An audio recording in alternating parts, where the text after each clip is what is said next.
Hi, I'm Michelle Greenwell, and I'm here to share with you today a little bit about archetype movements.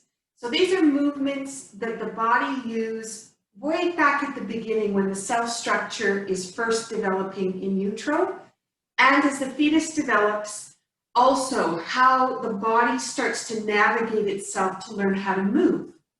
This is developed further after delivery when that newborn baby lying and is trying to orient itself in space.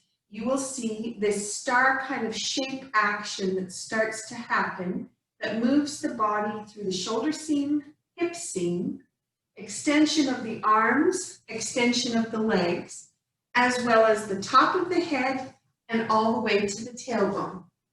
So they refer to it as the six-pointed star because it's trying to navigate all of these pieces in relation to each other. And there's an expansion and a contraction that happens. In Tai Chi, we know that that expansion-contraction action works in the lower dantian, which is below the belly button, to store energy. It's a place where you're able to cultivate.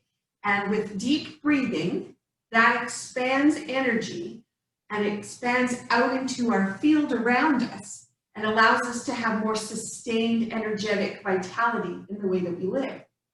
So what I want to show you today is how to take these positions, use these positions in special choreography work that then will allow you to energize yourself, bring a brain-body connection together, and just to give you a new flow and vitality to the way that you move. What's important to remember is the shoulder seam and the hip seam, because as you expand and contract and you move those joints, they're sending a lot of information back to the brain. And that, with its motion, is going to give you a lot of help.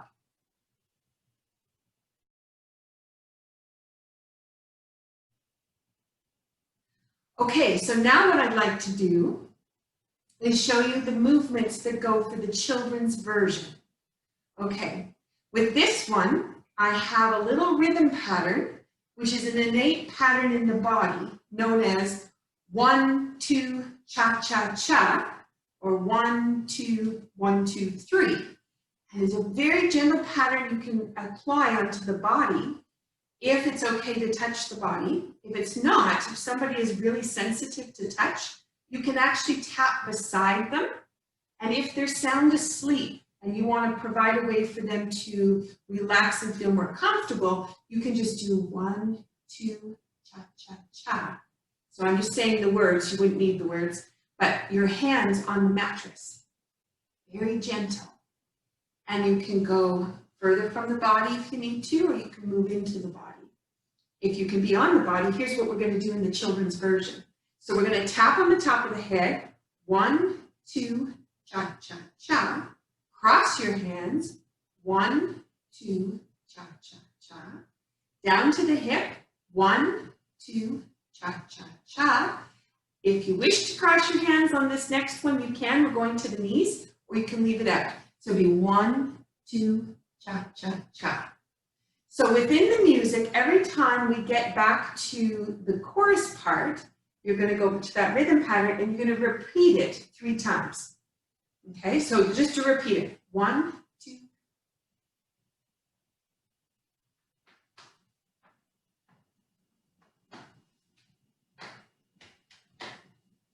And that gives you the pattern that's going to be just tapped into the body.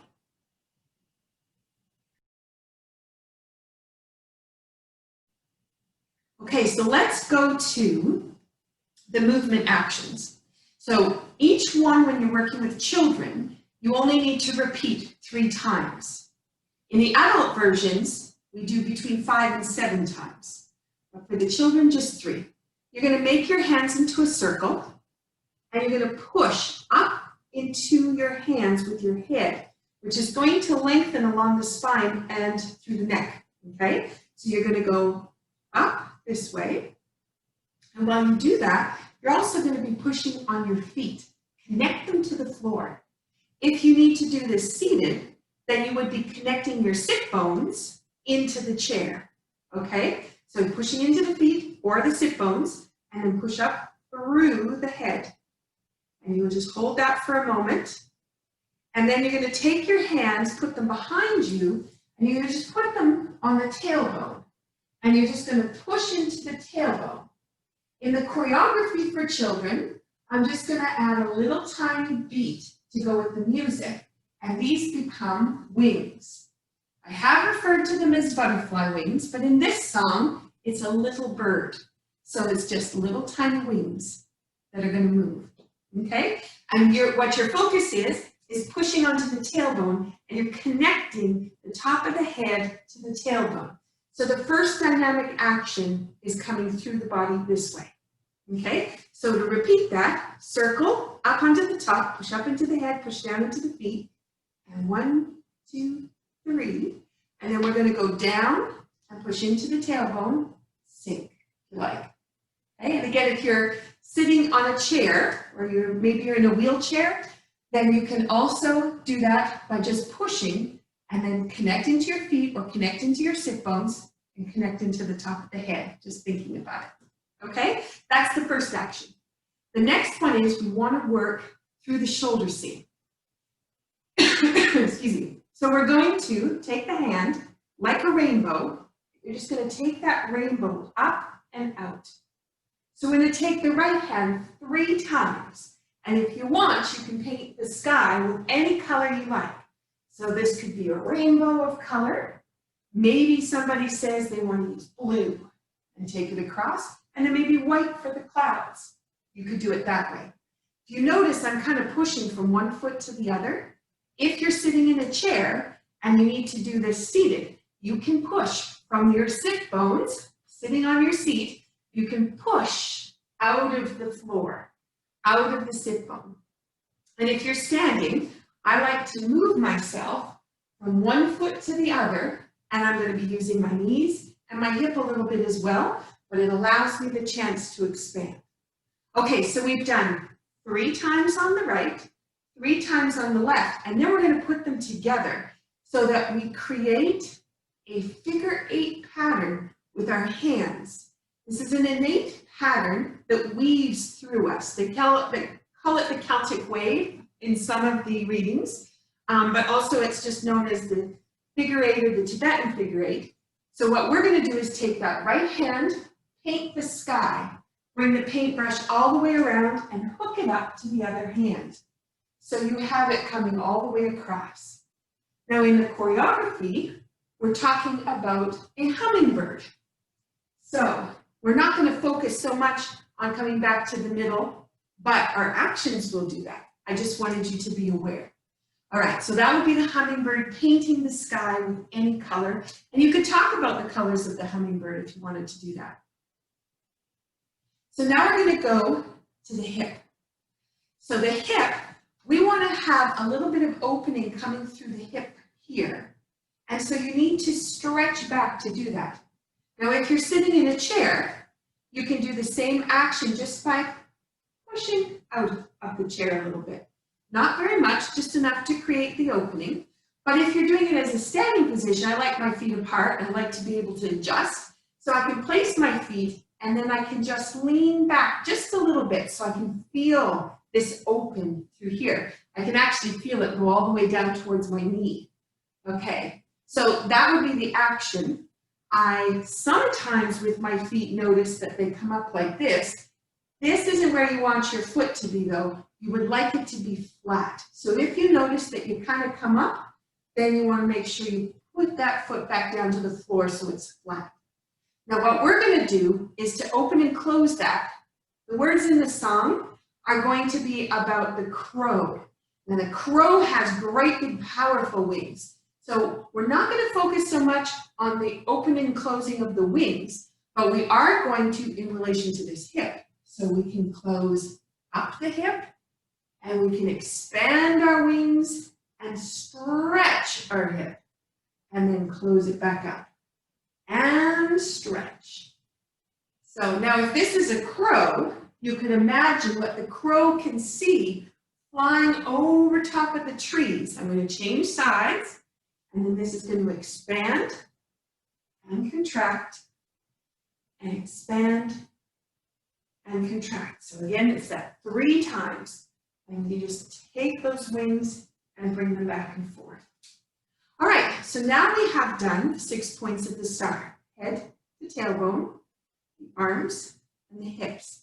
So the last part of the song is just being a bird. So you could decide to be an eagle, you could be a dove, you could be a bluebird. So you could play around with different kinds of animals if you wanted, or the different kinds of birds that have wings.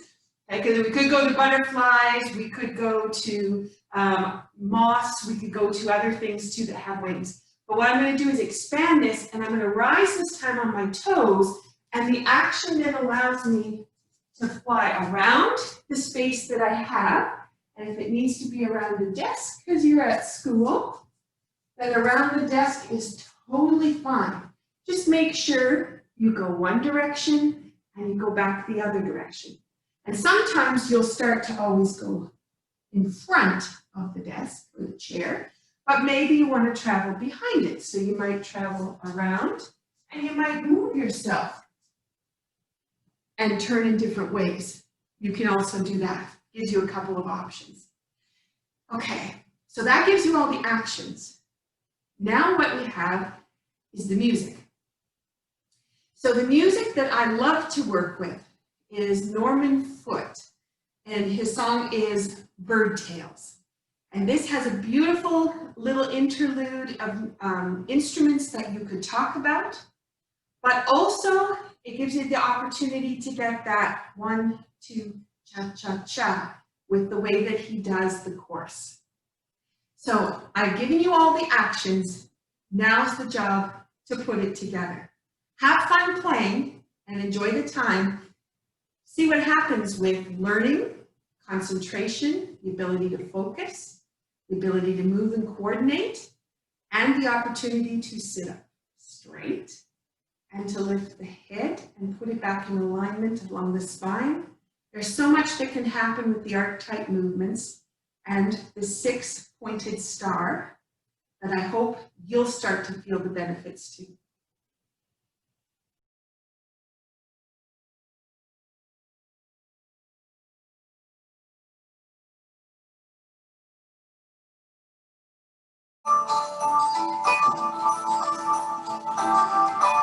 Here we go. Ready? If I was a little yellow bird, I'd fly on up to a big oak tree, perch myself on a high branch, then I'd start to sing. I'd sing out a song so loud and clear, the sweetest song that you ever have heard, echoing through the valley and the mountain top. If I was a little yellow bird.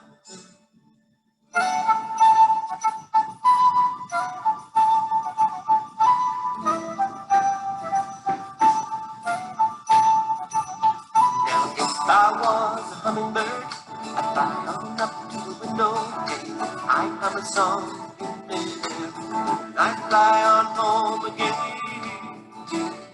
I'd hum a song so sweet and clear, the sweetest song that you ever heard. You would have to listen close. If I was a hummingbird.